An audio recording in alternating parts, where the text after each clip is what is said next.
This conference will now be recorded.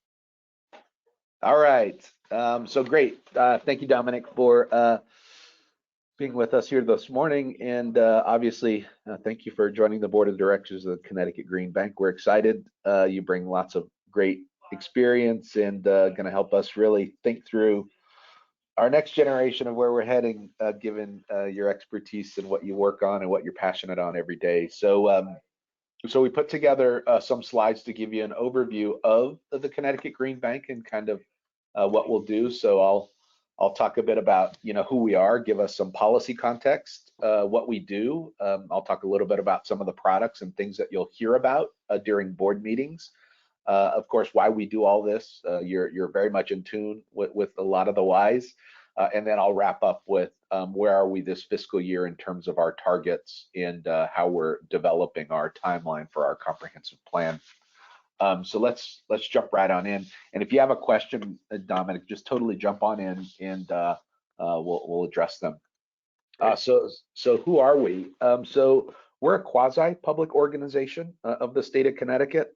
I like to describe that as we get to use private sector disciplines to achieve public sector goals. So where the private sector might be focused purely on the bottom line, we are focused on social and environmental profit, really by helping the state implement its policy objectives. So the other thing I like to say is we're kind of an intermediary between the aggressive public policies of the state, climate change, clean energy, and translating those public policies and the goals and targets into opportunities to attract private market investment to help us achieve those policies. So we kind of play an intermediary translation between policy and markets, and our goal is to use our capital to draw in private capital so that we are able to achieve our public policy objectives.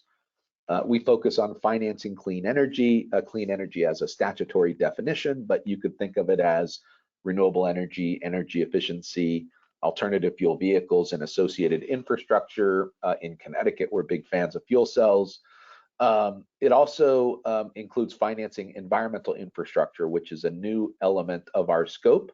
That is broadly defined as including a number of different things, including climate resilience and adaptation, land conservation, agriculture, and a number of other things.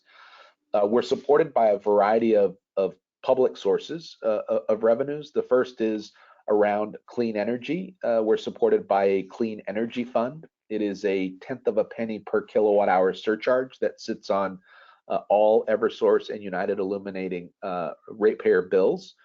This is a result of electric deregulation in the late 90s. This fund has been there for over 2 decades. It amounts to about $7 to $10 per household per year. That aggregates to about $25 million. We also receive 23% of the Regional Greenhouse Gas Initiative, otherwise known as RGGI, allowance proceeds, anywhere between 3 to 5 million. So on an annual basis for clean energy, we receive about $30 million of public resources. And our goal is to turn that $30 million into $250, $300 million of private investment into Connecticut's green economy. We also receive federal support. We used to quite extensively compete in federal solicitations, any sort of race to the top programs that we find that are consistent with our mission and the policies of the state, we'll try to compete for. And in a non-competitive world, back in the American Recovery and Reinvestment Act days, there were formula grants. We received federal resources. Who knows what's on the horizon? We are advocating for federal resources through the Clean Energy and Sustainability Accelerator that is still very much on the table as the federal government looks at the bipartisan infrastructure framework and reconciliation. We also have other tools to raise resources to support our mission. We can issue bonds statutorily. So we have the ability to issue 25-year bonds for clean energy and up to 50-year bonds for environmental infrastructure. Obviously, as we provide loans and financing through our various programs and products, we generate interest income. So we can reinvest that interest income in programs. And in some cases, we attract private capital or program-related investments from foundations. So we work very closely with local community banks and credit unions who will provide us with lines of credit, and foundations have found a home in the Green Bank through program-related investments through foundations like the Kresge Foundation, the MacArthur Foundation. So this is just real quick, a high overview of the Connecticut Green Bank. Our board of directors, we are overseen by our chair, Lonnie Reed. The chair is determined by the governor. It is a governor appointment. We have 12 members on the board of directors. Our vice chair is Deputy Commissioner Vicki Hackett of the Department of Energy and Environmental Protection, and our secretary is Matt Granelli of Shipman and Goodwin. We've got several members who we are onboarding onto the board of directors, including yourself. We have 4 committees of the organization: the Deployment Committee, the Budget Operations and Compensation Committee, the Audit, Compliance and Governance Committee, and the Joint Committee, and I'll go into detail on those committees right now. So the Audit, Compliance and Governance Committee is overseen by Matt Ranelli. He is the chair. He's been with the organization since our inception. He was involved with the predecessor of the Connecticut Green Bank. He works closely with our staff lead, our general counsel, Brian Farnan, with support from Jane Murphy, our finance and administration lead. So between Brian and Jane, they support Matt with the ACG committee. They meet 2 times a year, really for 2 things. In May, they meet to take a look at all our governance documents and see if there's anything we need to do to update and modernize those documents. And then they are meeting next week in October, where we have our annual audit. So that annual audit will be reviewed by this committee, and then a recommendation for approval by the full board will happen at the October board meeting for our annual report. So this committee has a variety of purposes, as you see here, and we currently have 2 openings for the Audit, Compliance and Governance Committee. We also have a Budget Operations and Compensation Committee. The staff lead there is Eric Schrago, our Managing Director of Operations. He supports John Harity, who is the chair of this committee.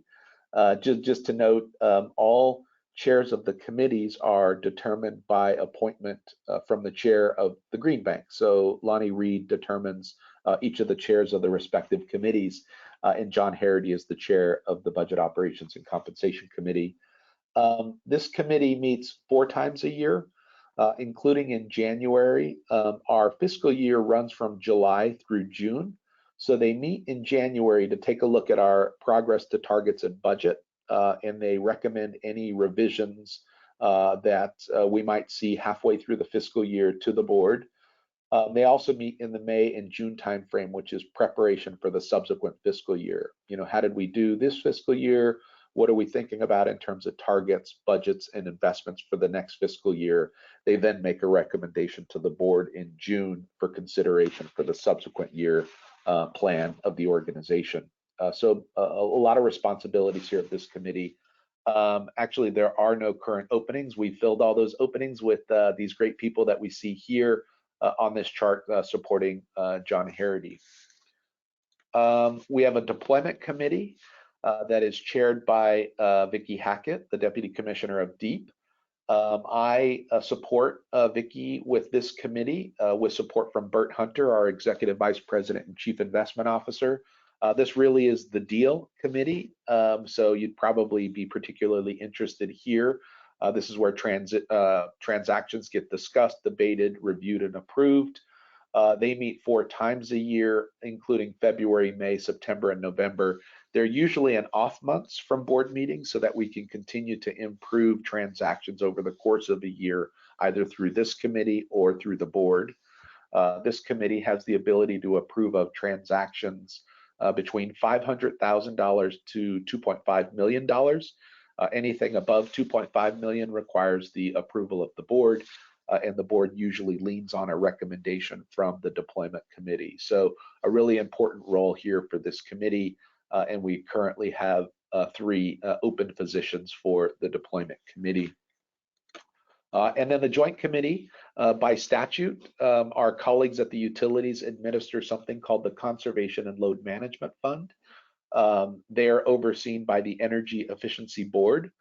So by statute, there is a joint committee of the Energy Efficiency Board and the Connecticut Green Bank. I support this committee. It is led by Brenda Watson, who will be nominated to become the chair of this committee in December, but she's got support of the various chairs of the organizations. This committee meets quarterly. And really, the focus of this committee is to coordinate programs between the Green Bank's financing programs and the conservation and load management incentive programs that the utilities administer. So just to kind of continue to ensure that we're aligning all the policy objectives of the state. There are 5 members on this committee. 2 are appointed by the Green Bank, and 1 is an ex officio. So our Green Bank designees are John Harity and Brenda Watson. And ex officio is Deputy Commissioner Vicki Hackett, and the Energy Efficiency Board has their 2 members as well. So those are the committees of the Connecticut Green Bank. We could talk about it later, Dominic, but would be great to see your involvement potentially on the deployment committee, especially as we look down the road and start thinking about transactions. Sure, let's connect about that. Yeah. Awesome.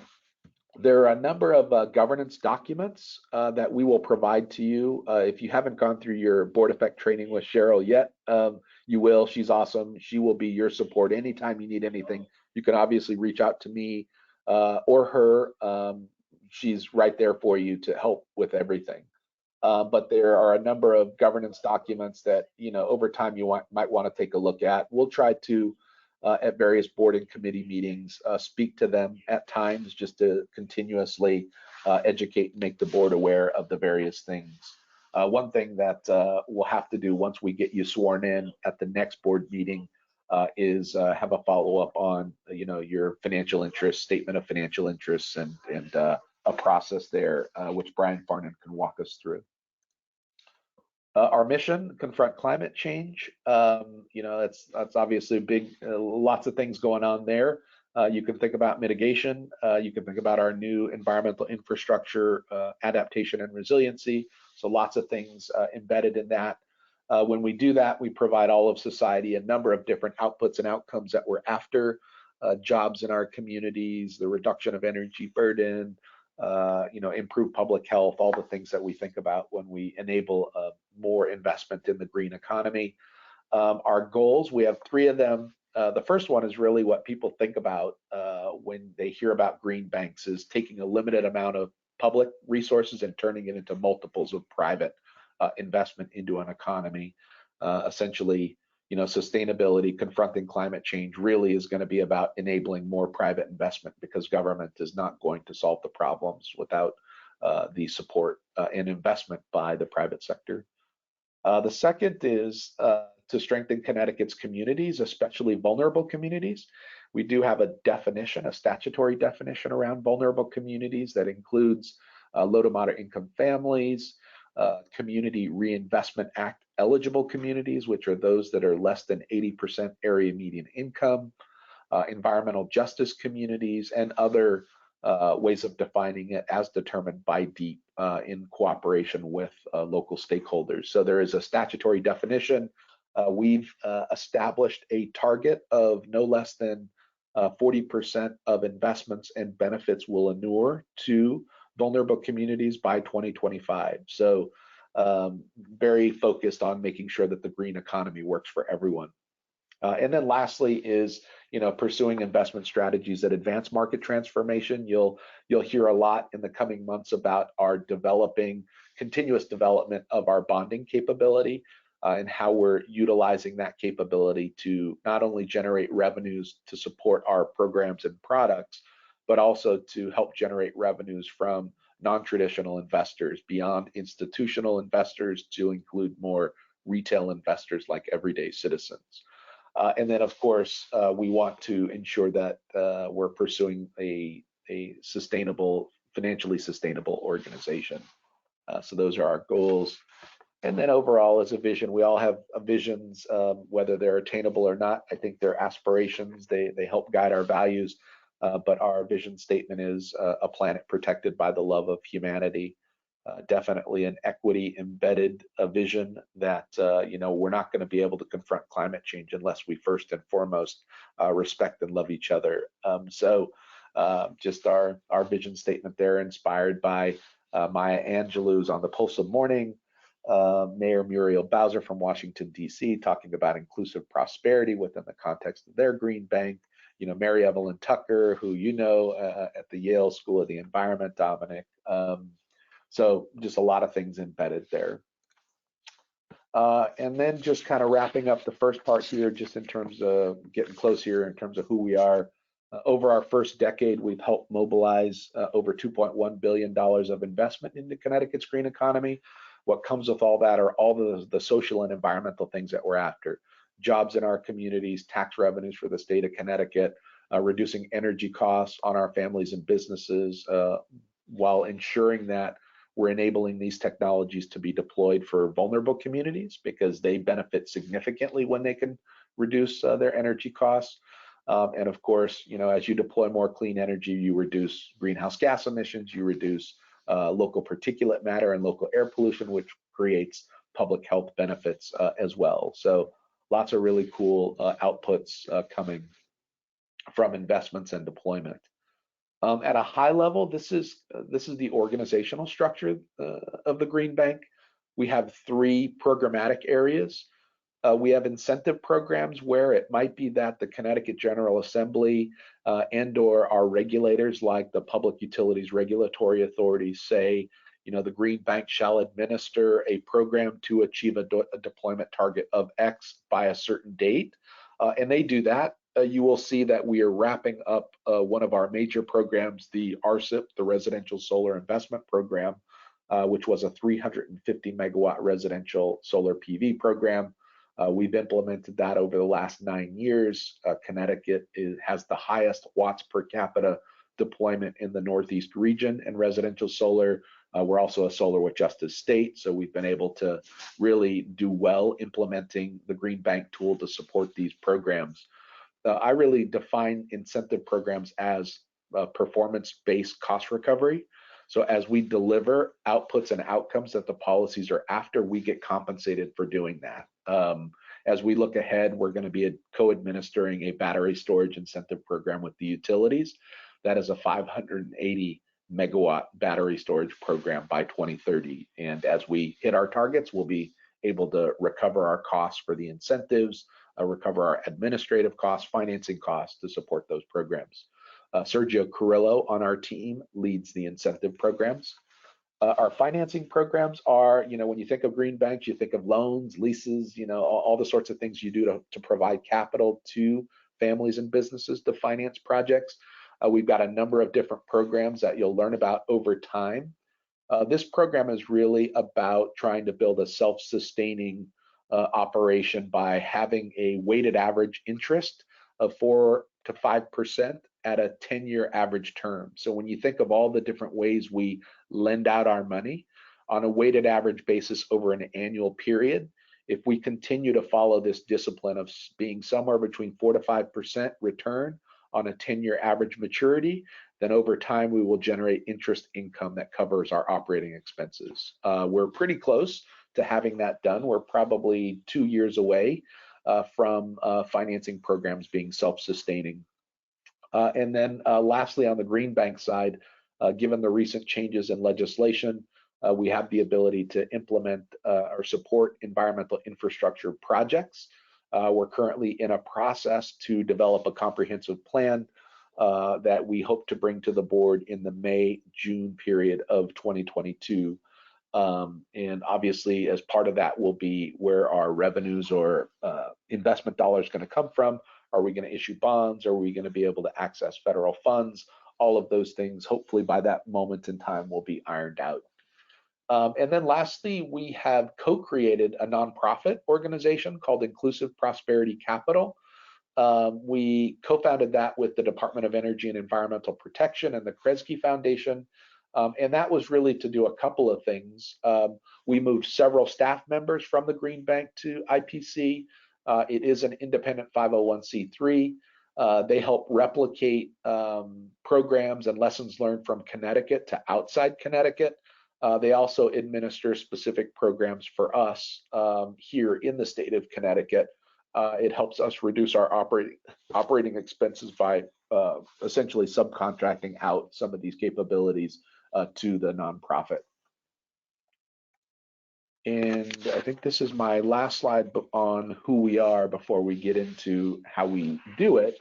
But I've been alluding to environmental infrastructure through the bipartisan passage of Governor Lamont's Public Act 115 in July. Our scope was expanded beyond clean energy to include environmental infrastructure. That effort really came through the Governor's Council on Climate Change recommendation to the governor in December of 2020, actually last year, 2020, which resulted in a piece of legislation that the governor led on an act concerning climate adaptation. So the focus was really around how are we going to help mobilize more investment to help our vulnerable communities become more resilient to the impacts of climate change. But it also included other areas of environmental infrastructure, specifically within the definition: water, agriculture, land conservation, parks and recreation, waste and recycling. We're literally now in daily conversations with various groups in Connecticut. We're focusing right now on land conservation and parks and recreation conversations. So let me stop there and see if you had any questions before I move into the next section on what we do. No, that sounds good. And it sounds like maybe the next section is also going to explain some of the financing flows in terms of those different programs you had on the previous slide, or I don't, maybe that's something we'll get into greater detail as we go into like sort of what you know, what exactly is supporting those different columns in terms of the types of products you guys are offering. Perfect, exactly. Yeah, I'll go into some of the structures. Absolutely, yep. All right, so let's move to there. So from a big picture perspective, if you think about like our customer, right? Our customer are, families and businesses who we want to see deploy more clean energy to achieve our policy objectives. Typically, well, everyone pays an energy bill. Here in Connecticut, they pay quite a high energy bill. So our goal is to help them deploy distributed energy resources, clean energy, to help them reduce that energy bill. And what we'll do is we'll provide them access to capital to finance those improvements, ultimately with the goal of putting more money back in their pocket. So, before clean energy, they're paying $100. After clean energy, they might be paying $80, but they've also got, a debt service payment that they're paying as a result of some form of capital that's financing the clean energy improvements on their property.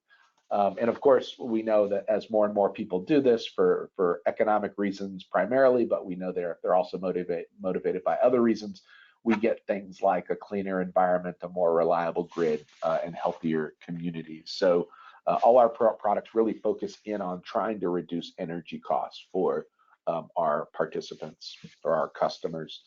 On the other end, our focus is to really increase the supply of private capital into this market by reducing risks perceived by the private sector. So as I noted, we receive the Clean Energy Fund, we receive Reggie allowance proceeds. So we take those dollars, we work with various private investors. I'll go through them in a couple of instances in a second to try to get their capital into those families and businesses to help them finance those clean energy improvements.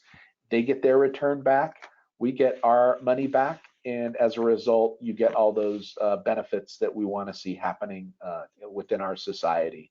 So the Greenback model is different in that we don't give the money away. We lend it out with the goal of getting it back, and in lending it out, we de-risk a transaction to draw in private investment into those various projects. So just even more at a high level, these are the different financing tools that we have. So on the incentive side, you can imagine the Green Bank in a typical government kind of way would be able to provide public revenues directly to a project without any money coming back. But we are very focused on what we call, performance-based cost recovery. So if we're putting those incentive dollars out, we expect to get them back by delivering performance. So, incentives, we're all familiar with that kind of one way, but we want to try to make it two-way to get the money back to be able to reinvest it. In other cases, we might use our resources, our balance sheet, as a credit enhancement to draw private capital into supporting a project. I'll talk about that. We might put our money to work directly as a co-investment in a project. We're typically subordinated in these transactions to draw on the private capital. Or lastly, we might be providing capital into a number of projects, aggregating, hundreds, if not thousands, of small transactions into batches that we then sell off through a bond, or securitization. And I'll talk a little bit about that. All right, so let's jump into the first one, like an incentive program. So I was mentioning the RSIP, the Residential Solar Incentive Program. So this has come to an end, but the way it worked was the Greenback would provide incentives to support the deployment of solar PV on residential homes in Connecticut to achieve a 350 megawatt target. We would provide that incentive either upfront, or we would provide it quarterly based on the performance of those systems over a 6-year period for third-party owned systems. We then owned these renewable energy credits. RECs are generated in Connecticut to support Connecticut's renewable portfolio standard. By statute, the utilities were required to buy these renewable energy credits from the Greenback at a price that we set. So here's this performance-based cost recovery at play. But we then securitized them. We then wrapped all of these potential future revenues up into a green bond, because the capital required to provide the incentives and the administration for the programs is significant near term. Early first, second, third year of a project are significant. So we issue bonds, and we've done several of them to generate that expected future cash flow back to today that provides us with the resources to implement those programs. So this is actually an incentive program and a securitization program wrapped up into one. Again, this program is coming to an end. You'll hear bits and pieces about it in the coming months, but you'll hear more about our battery storage incentive program, which is very similarly modeled, although we're not dealing with an asset that has a 25-year life in solar. We're dealing with an asset that has more like a 10-year life in battery storage. Here's another incentive program. This is actually a credit enhancement that we provide to our local community banks and credit unions. So what we want to get our local financial institutions to do is to provide unsecured loans to families that want to make clean energy improvements to their properties. So we say to them, okay, we're willing to provide a second loan loss reserve. We've got a strong balance sheet. We'll use the assets on our balance sheet. So for the first 1.5% of losses that you incur as a result of providing these loans, you get to participate in the program. We will then pay the next 7.5% of losses to cover you within the program. We've been able to support over 5,000 projects. These local financial institutions have lent out over $100 million. Again, these are projects that are supporting the state's clean energy and climate change goals by helping families reduce energy costs by deploying clean energy.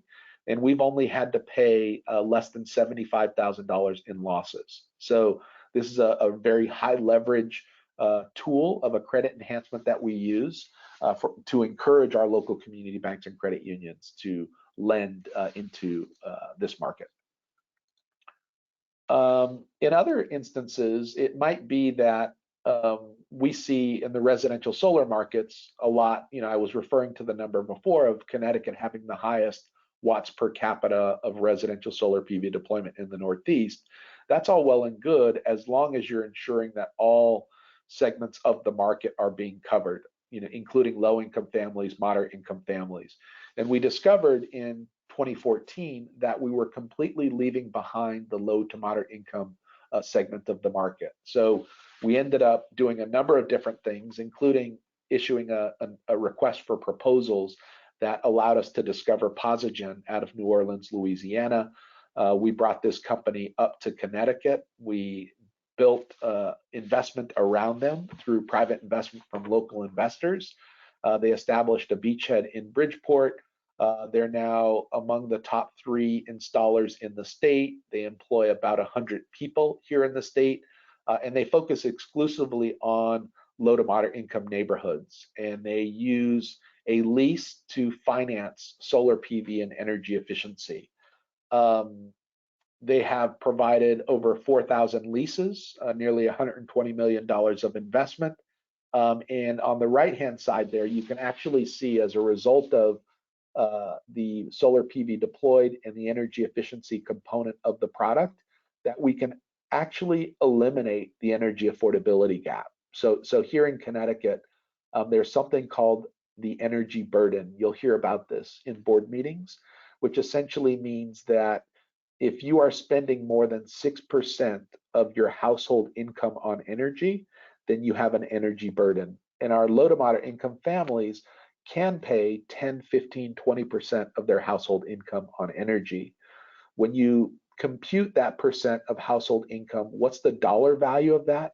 That's called the affordability gap. And the affordability gap for low to moderate income families can be anywhere between $800 to about $1,200 per year, which is to say that they are spending more than they can afford on energy. And this product actually demonstrates a complete elimination of that energy affordability gap by putting savings back in their pocket. So this is great. But one of the interesting factoids is that, when you look at home ownership, Black and Hispanic families in Connecticut, less than 5% of them own homes versus white families at 85%. So there's something structurally bigger than clean energy that we have to deal with, but we are now focusing quite a bit on ensuring that clean energy is being deployed in affordable housing to transfer some of this benefit to people who are renting. CPACE, Commercial Property Assessed Clean Energy, you'll see transactions all the time in the deployment committee here in the board. We are working with the legislature. Hopefully this can be expanded to include resilience types of investments like it does in other states. But this is a program where you put a benefit assessment on a property. A benefit assessment is pretty typical of government wanting to support things that benefit the whole community. So you'll see sidewalk, sewer assessments that get put on your tax roll, and over time, as you pay it down, as everybody in the community pays it down, that supports the financing of that public benefit. So in this case, Connecticut, the Connecticut General Assembly felt that it was important to allow this mechanism to apply to clean energy, because the more we deploy clean energy, the more benefit for society. So Connecticut is known for its CPACE program. We've supported about 350 projects, over $220 million of investment. About 50 million of that comes from the Connecticut Greenback. Our goal is to, again, really have private capital be lending to these projects, but in some cases we will step in. We have a Greenback solar power purchase agreement that we provide through a program that we call Solar MAP, the Market Assistance Program or Municipal Assistance Program. This is essentially where we're trying to monetize the federal investment tax credit for organizations that are either difficult to finance, non-AAA credits, might be small businesses, industrial businesses, or nonprofits who can't monetize that tax credit. So by installing clean energy, we could effectively reduce their utility costs. So we've supported nearly 200 power purchase agreements for about $110 million worth of investment. And this directly is reducing the utility rates that they are paying. And it's typically, on average, about a 20% reduction from utility rates. We will do, bespoke project finance for larger projects. This is a 200 kilowatt run-of-the-river hydro plant in Meriden that uses a turbine technology that comes out of Europe. Commercial there, it's not commercial here in the US. But this is a project where the power coming from the hydro facility is being sold to the town of Meriden through a 30-year power purchase agreement. So it's actually stabilizing their energy costs through virtual net metering, a policy that we have here in the state. But here's where we actually used a number of our different partnerships with the private sector. So we, Webster Bank locally provided a working capital loan to the developer. Key Bank provided a construction loan to the developer. And then ultimately we issued green bonds to term everything out through Bank of America using federal clean renewable energy bonds. So we probably had every tool in the toolbox here to pull this transaction off. And, you know, as you look at the hundreds, if not thousands of old and aging dams in the state of Connecticut, one of the things we hope to work with DEEP and others on is how to think about modernizing that infrastructure, whether it's restoring existing dams, taking down dams that are unnecessary, repowering dams. You know, what can we do with our new environmental infrastructure capability and a 50-year bond to be able to support the modernization of that water infrastructure. We also do food waste to energy projects. Marion Chertow loves this project. This is a food waste to energy project where we actually have a policy in the state that if you are an aggregator of waste, I forget the number, I want to say it's like 100 tons perhaps per year. If you produce that, you know, typical of grocery stores, then you are required to bring that food waste to a centralized processor. Well, what we did was we worked with a processor to develop an anaerobic digester facility that then takes the waste gas and produces combined heat and power for that facility, helping the state again achieve multiple objectives of dealing with the waste and achieving our greenhouse gas targets and renewable energy targets. In this case, we provided a subordinated loan at a concessionary rate, 15 years at 2%, for 20% of the capital stack subordinated, and then the remainder came from a local bank, People's Bank, to support the project. We've done lots of different things like this, greater than $800 million of these types of transactions, both small and large, aggregations of projects. And Bert Hunter, who you'll meet, is very passionate about all of this and structuring transactions and deals and ultimately making the projects happen and perform while at the same time ensuring, you know, low default rates and repayment performance. We collect a lot of data. We're all about impact. So we've got an evaluation framework. We have an E4, something we called our E4 impact framework: energy, economy, environment, and equity. Our board just recently approved some energy and equity metrics. You'll hear about those in our coming board meeting. We're excited to release those. And we do quite a bit of monitoring. In some cases, we'll have real-time monitoring on, you know, thousands of solar PV systems. We use Power BI to integrate our customer relationship management system and the data from all our projects to show the impact. And we're working to communicate more of that impact through things like Maya. Maya is a mapping analysis of your area tool. It's a mapping tool that we have on our website that allows each community to dig in deeper on what they're doing to support clean energy.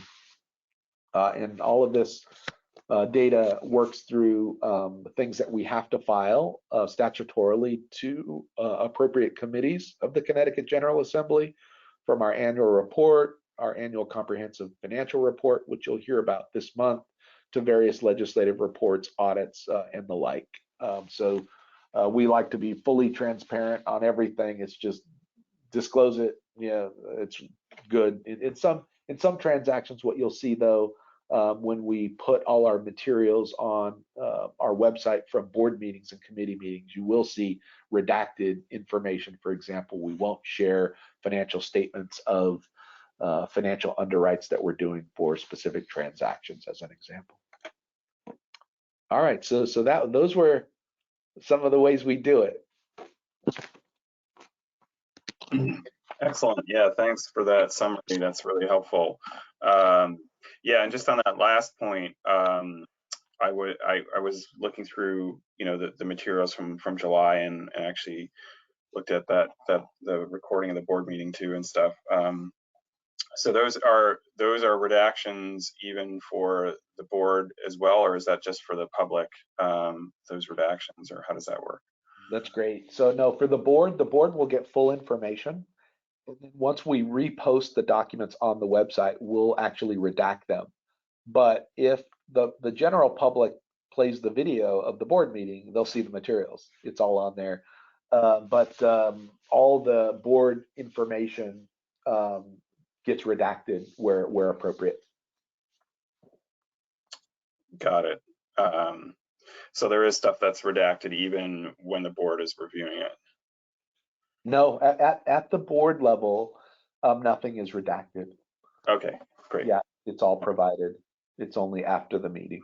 Right, when it's PDF'd up and stuff. That's right, exactly. Yeah, you could imagine, like, you actually have to go back and have your staff, okay, great, you prepared all these materials, now you have to redact them before we post them.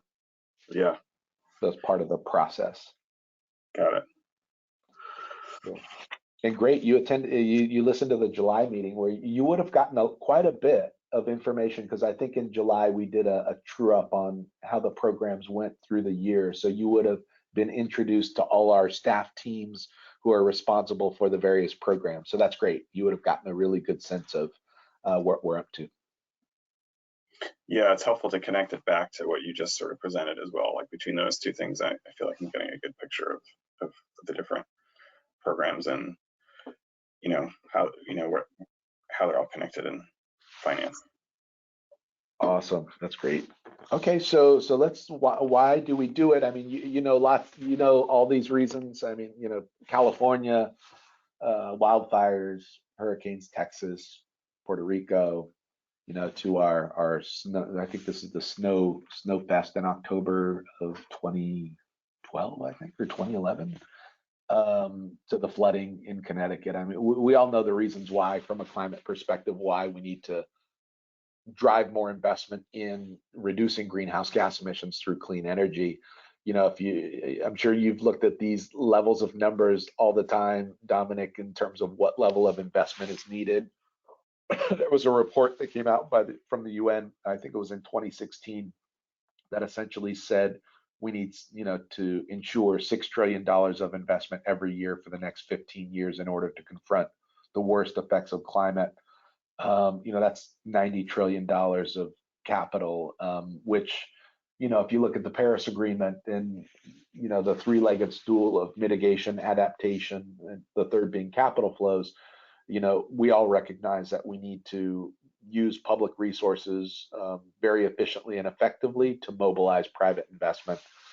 You know, this level of investment is about $850 per person per year.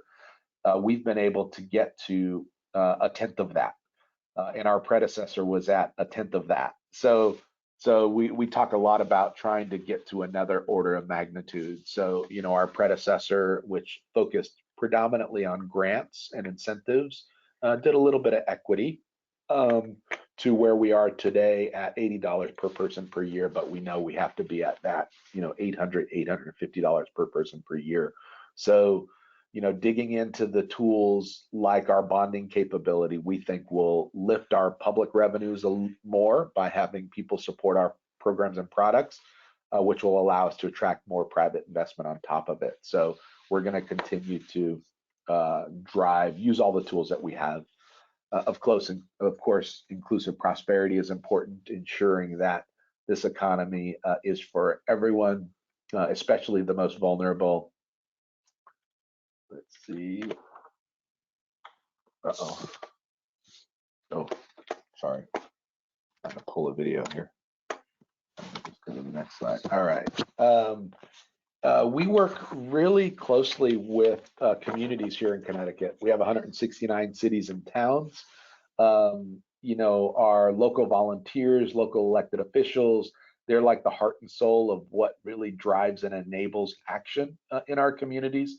So we have a partnership with Sustainable Connecticut, which is a nonprofit that's effectively has a rating system for sustainability by towns. So a really cool engagement between local leaders and volunteers in the community to do things like, launch clean energy campaigns, to do workforce training, to do public art that reflects sustainability and social justice in communities. So we're very actively involved with Sustainable CT. That sort of community tie actually, we've seen it in all the research, Dominic. It's like you actually see more uptake of clean energy in communities that are engaged in this way. So the more we can continue to support people on the ground with tools, with investment, with resources and programs, the more we're going to be able to deploy in and around communities throughout the state. I was talking a bit earlier about us developing our bonding capability. In honor of the 50th anniversary of Earth Day in 2020, we created the Green Liberty Bond. We modeled this bond after the war bonds of the 1940s, where more than 85 million Americans invested over $185 billion to support our war to protect democracy in World War II, and a lot of other things, obviously, in World War II.